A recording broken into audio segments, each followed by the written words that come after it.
Hey everybody, we're back. This is, I don't know, episode 7, 8, 9, somewhere like that, of Fish Slime. And we're not going to talk about fishing today. I am with the Lansfords, Casey and Jeff, and we are out in, they say Tolliver, I say Taliaferro County, because I grew up deer hunting right down the road. And we are at the Heritage Preserve in the Church of the Purification. And Jeff and Casey run the farm out here and kind of take care of all this. So we're going to talk a little bit today about the purpose of all this, what's been started out here, and the historical significance of it. So we're just going to kind of chat and see where this goes. So awesome. Thanks, guys. Yeah, thanks. Thank you. So we've been friends a while. Been out here a couple of times. Our kids all play together. And now you and my wife are setting up a homeschool group out here. We are. So we're the weird Catholic people. Yeah. We haven't talked about this yet, but we're all the weird Catholic people. There's how many kids outside playing right now? Only 2 families here. Yeah. It's like 37 kids and 2 families. So happens. there's a 12-passenger van and a minivan outside. Yeah, there you go. And they're potentially all be full. Exactly. But tell me a little bit about how you guys ended up here. I mean, you moved from the Lake Country back to Kentucky, and then you moved back here not too long after that. So what happened and what's going on? So I guess going way back, our original dream was to homestead. We wanted to be closer to our food, in the sense like we wanted to grow our own food, spend more time as a family. I had a engineering job. I wouldn't say high powered, but I had an engineering job that was pretty time consuming, that I liked and was good to us, and for a long time it filled a need for income and all that kind of stuff, but it just took a lot of time, and that's something you don't have anymore. You can't make more time kind of deal. The older you get, the more you realize that. There was the benefit they started with our last 2 children. We have 4 total, and with the last 2 working for the company he was working for, they gave him 8 weeks off, 8 paid weeks off after each child. And so that, I think, was a nice glimpse into this is what life could look like if we can work together each day and both be raising the kids. And how do we get to that point? And really, how do we get to that point? By growing food. And so that, those glimpses and this dream of homesteading was kind of enhanced one time when we went to the Fathers of Mercy. During COVID. Trying to find a church that was open. Yeah. In Auburn, Kentucky? Auburn, Kentucky. Yeah. Middle of nowhere. And we go there and they have these like cabins next to the church and next to the, is it right to call it monastery? I was like, oh, that's pretty cool. So people can come, stay, do whatever, have an experience. And so our homestead dream changed a little bit to say, well, what if we could provide, clergy or whoever every once in a while just come on out, work in the garden, get your hands dirty, maybe, work with livestock or whatever. That very bucolic, pastoral experience. It's refreshing. Mm-hmm. Yes. And I remember some of that, just working with animals and farming kind of stuff with my grandparents, because that was big in that older generation. I have fond memories of picking beans with my grandma, or working with the cattle with my grandpa or something like that. And that's just very refreshing and revitalizing. And people need that. We need that. So that changed my dream a little bit. And then I guess we have a friend that went to a retreat out here. Well, now I think we have to back up a little bit, because during COVID we also got chickens, which are the gateway drug basically to homesteading. I mean, if there's gonna be something, it's chickens. I've avoided chickens for 10 years now. I think y'all. We got a big garden, but we don't have chickens. You do.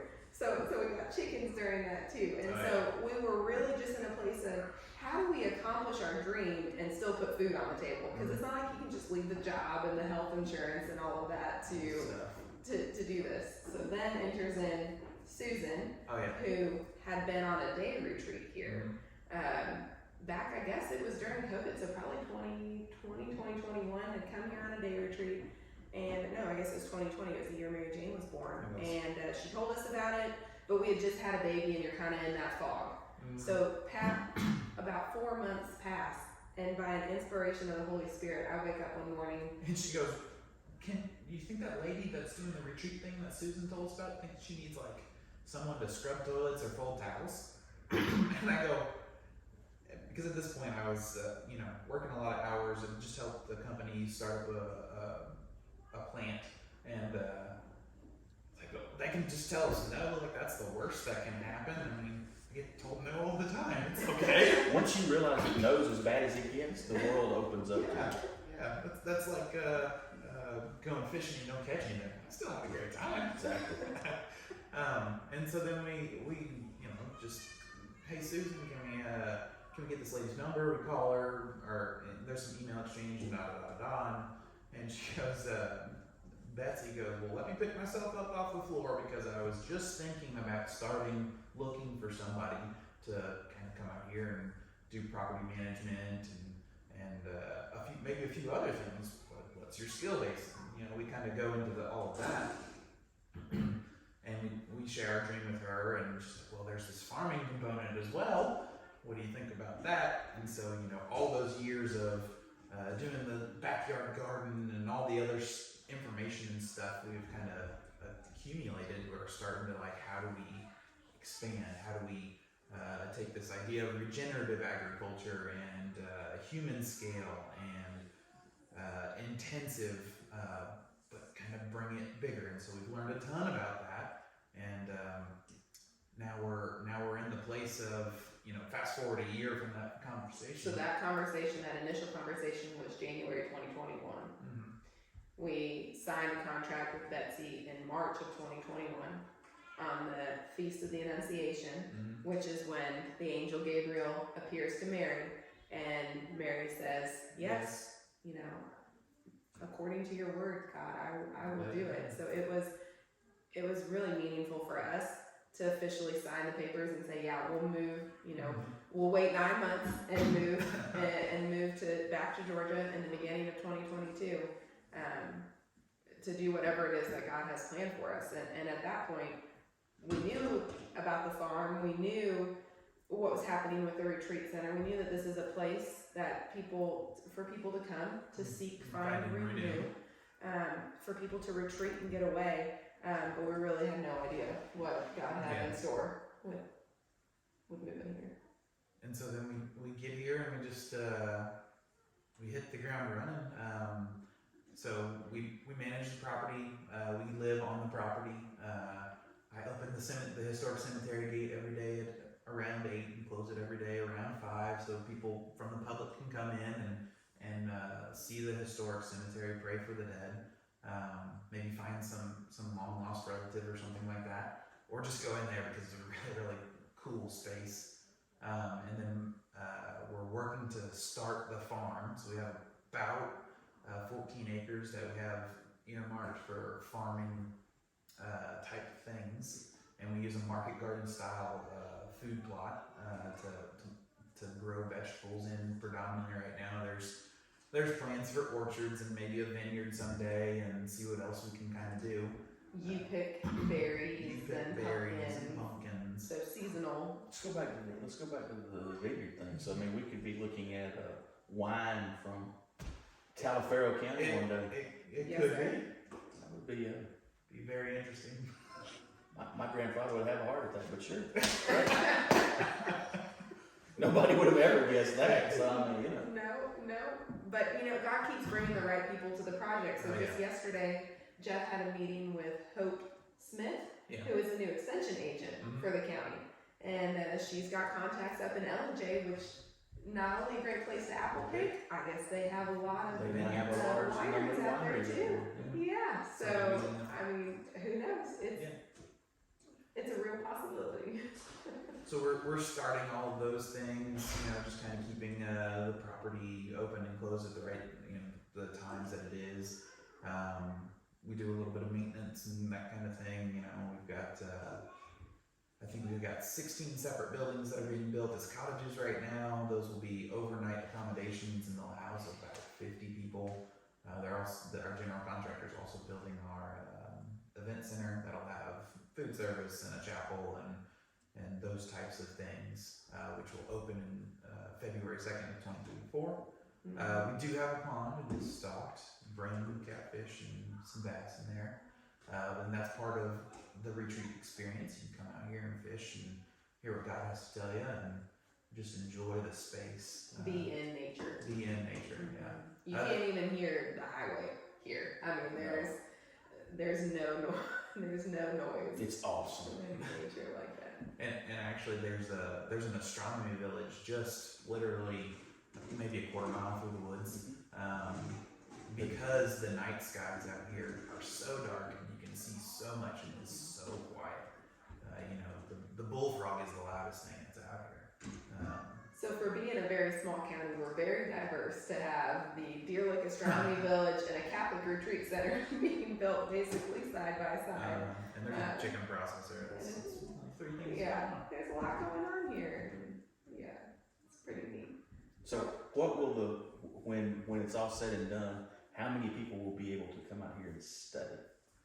So overnight you can fit about 50 people, and then during the day we could swell to 100, and then assuming the farm you pick thing gets some traction and that goes well, I've seen those draw a large crowd. People like to come out and pumpkin pick. Pumpkins are fun to pick. You can do pie pumpkins, you can jack-o'-lanterns, all that kind of stuff. Or maybe in the spring we'll do strawberries and that kind of stuff. It's a way for us to appeal to a wide audience. Absolutely. Yes, this is a Catholic retreat center, but we've had lots of day retreats from different denominations. Absolutely. Very much so. My parents are, while we're Catholic, my parents are Presbyterian. Mm-hmm. They're pastors, but their pastor and her husband both come out here on a regular basis. Yep. So all of our prayer spaces are very approachable, and they're scripture based. So, which is one of the foundations of Catholicism, but it's something that we have in common with our Protestant brothers and sisters. So it makes it very approachable for anyone to come out and understand and be a part of. The prayer spaces we have right now, Grace Garden, which is the Joyful Mysteries. So walking through the Annunciation with the angel Gabriel. And the visitation with Mary and Elizabeth, the birth of Jesus, the presentation and the purification, and then the finding of Jesus in the temple. So all biblical things. The next garden is the Seven Sorrows Walk. Love that place. It is so amazing. I mean, tucked in the woods. There's been an amazing team that has worked on this to develop that, and you don't even know it's there. You walk, it's in the woods. And it's on a raised boardwalk, and Mary and Jesus are depicted in red and gold, and it really does just take your breath away to go through there. So, and then our third prayer space, which is being built, which is under construction currently, and I think it's set to open next summer or fall. Next fall. 2023. That's Resurrection Meadow, and it'll have the 14 stations of the resurrection, and which depict from Jesus' resurrection to Pentecost, all the encounters. Yeah, and then it'll be in stained glass, and it's got the amphitheater in there, so we'll have and an altar, so we'll be able to have mass there, like a sunrise service. We'll be able to have concerts there with sacred music. Can you imagine hearing that group from Atlanta, Leticia? Oh yeah, those guys. Oh gosh, it would be amazing. Yeah. It would be amazing. Hearing the hymns that were sung out here originally. Yeah. And so then the farm fits into that. Those are the prayer spaces, so contemplative. You're walking, but the farm is really, it's an extension of those prayer spaces where you can work, you can get your hands in the soil, you can break a little bit of the sweat and really work out one of God's first commissions to man of go forth, multiply, yes, and cultivate the land. Yep. In Genesis, that's that's really what we're working from. Before we messed it all up, we took man, put him in the garden and said, work it till it's stewarded. Be a good steward. And that speaks to our hearts specifically because that's just the commission that we hear. Steward the land. And steward is very different than what we think of today. Steward is to conserve. It is to take care of. Mm-hmm. It is to properly use, not to strip the soil of everything out here. It's to make sure that this can continue for generations and generations and generations. And so one of the things that we do is we practice something called regenerative agriculture. So we are always, the soil specifically, that's, if you don't have good soil, which is also, there's many biblical verses about that, you're not going to have a good crop. And it just makes it incredibly hard. So we want to make our soil better year over year over year. Mm-hmm. And 100, 200, 300 years from now, I want people to be able to say, oh yeah, they did something here and it made it better. Which is what happened when they cleared the land here. This was all forested, 180 acres on this side of the road. And they initially decided to clear the land that surrounds our house, which is where the farm is. And when they did soil testing, they said, this is where they would farm. That's one of the coolest things is that you get to, they found where they planted stuff and it was better. Mm-hmm. Yeah, it was better. That's cool. It was better. And that's how we want to leave it too. I mean, we hope this is standing for decades to come and that no matter what, somebody could come back and say, yeah, we really made this better. It's holistic. It's not just focused on one aspect. It's making the whole better. And we have right now, we're growing a lot of vegetables. We're growing flowers, and there are many connections to Mary with the flowers. And so we're going to continue to build upon that. And next year we'll be selling our produce and our flowers. And there's just plans to continue to grow. We hope to provide food for the event center so that the guests that come on retreat here will be able to eat from the abundance of the land. And then if you come out and do a retreat, you want to add a farm experience, you just walk up the hill and, hey, I think I picked that, and I can see it next day at dinner. And it's for the whole family here. I think the farm really invites people of all ages to come because the kids can be a part of it too. The kids are part of it with us right now. Which makes things messy, but just provides more opportunities to encounter Jesus, I think. So. That's a very Benedictine view of things. I mean, Saint Benedict was the one that really established Western monasticism for us, and that was his view. Was that the monks were to be close to the land, that they were to grow their own food. They took the less desirable and made it desirable. So they didn't go in and in the beginning they didn't have the ability to take the best land. So they took the swamp land and stuff like that, and then they would over hundreds of years turned it into things, and that really impacted our Catholic culture now that we're building off of here. I mean, to risk oversimplifying things, I think this is an answer to a lot of what's happening in the world right now. That this is really a place where people can come and see we can be connected to the land. I don't need to be worried about, can I find this at the grocery store, or can I find that at the grocery store? We want to give people a retreat from the worries and the busyness of everyday life, and also encourage and enable them to go home and maybe plant a couple tomatoes in the backyard, incorporate that into their own lives. Just because God intends us to be close to that, and it does. It just really simplifies things and helps focus on what's important in a way that is regenerative, not only for the land but for the person. And that was another reason we focus on regenerative agriculture, but also human scale.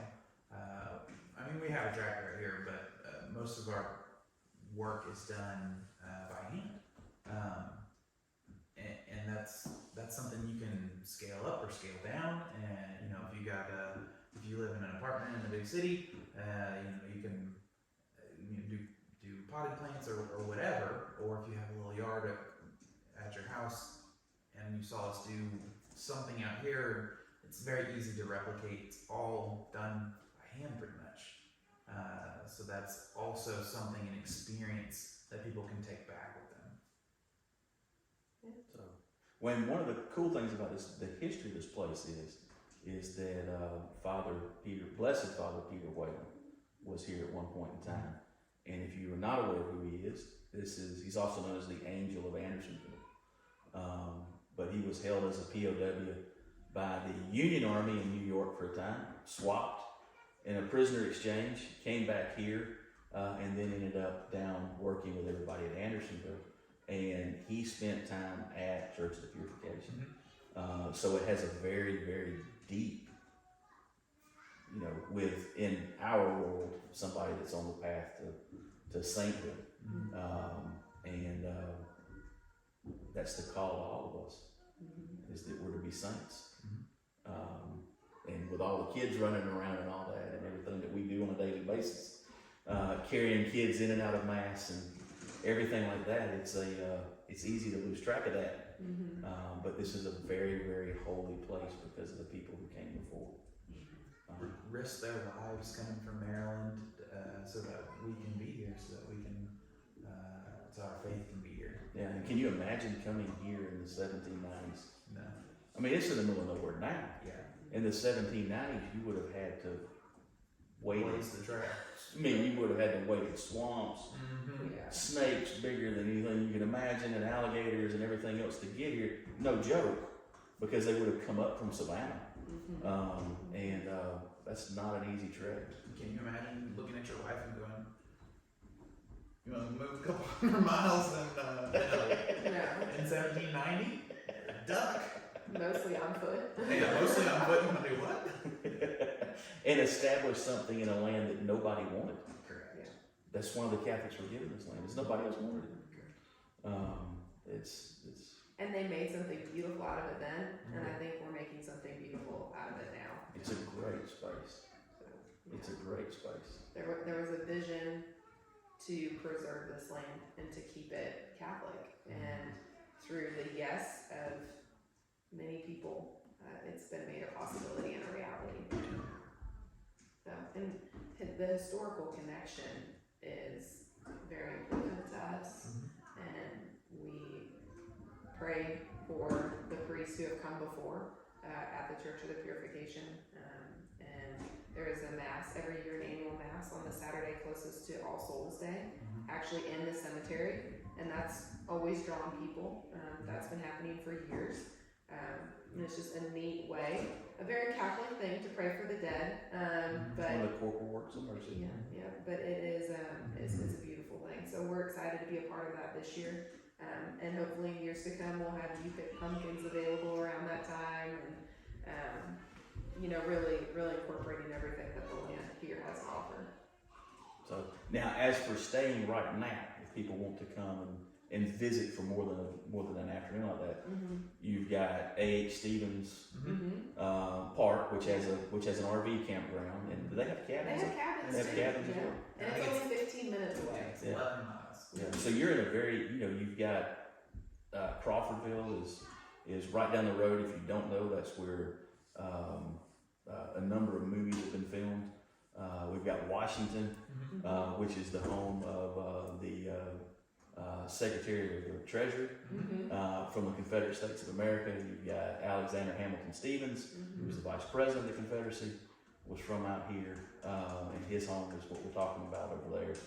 You're just in an amazing place, historically speaking, for the history of our nation, and it's a beautiful, beautiful area, and it's nice to have y'all back. Yeah.